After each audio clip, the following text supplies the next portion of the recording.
Bəli, Xavər xanım. Fira, necəsən? Yaxşıyam. Siz necəsiz? Yaxşıyam. Fira, sən Rəfiqədən xəbərin var, hə? Hə, eşitdim mən də səhər. Dəhşətli hadisədir. Fira, bu qadın axşam vaxtı bizim şirkətin qabağında neynirmiş? Valla bilmirəm Xavər xanım. Heç nədən xəbərim yoxdur. Yəqin onunla danışmağa gəlib, hə? Yəqin elə onunla danışmağa gəlib. Çünki mən bilənə qızı ilkdə yox idi həmən vaxtı. Xəbərim yoxdur. Allah bilir. Qızını sırmaq istəyirmiş də bəlkə bəbrə. Nə bilim,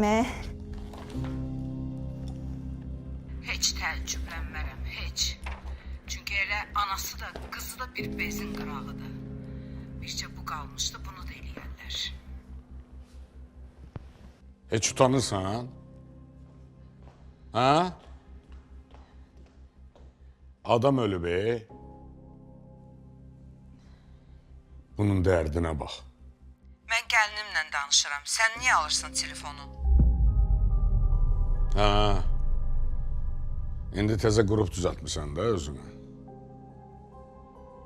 Firə başlayıb sənə xəbər daşımağa. Necə istəyirsən elə də fikirləş. Sənə açıqlama verməyəcəm.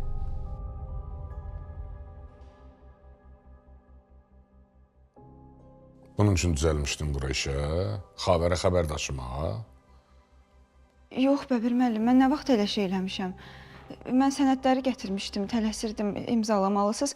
Xavər xanım zəng elədi, soruşdu ki, Rəfiqə niyə gəlmişdi? Mən də... Bəsdir sən Allah.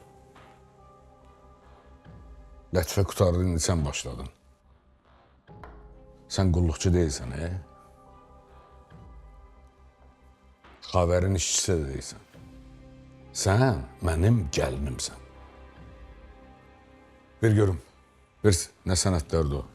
Tez qol çəkim, tələsirəm, getməliyəm. Bunlar da imzalamalısınız.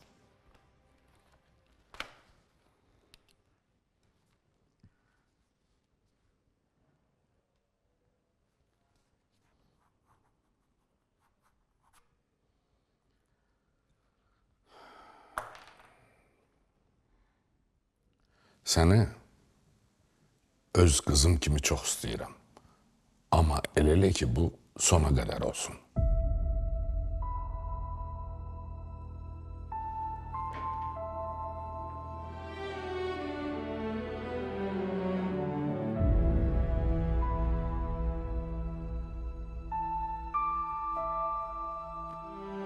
Hə, mən gedirəm Rəfiqə xanımın yasına.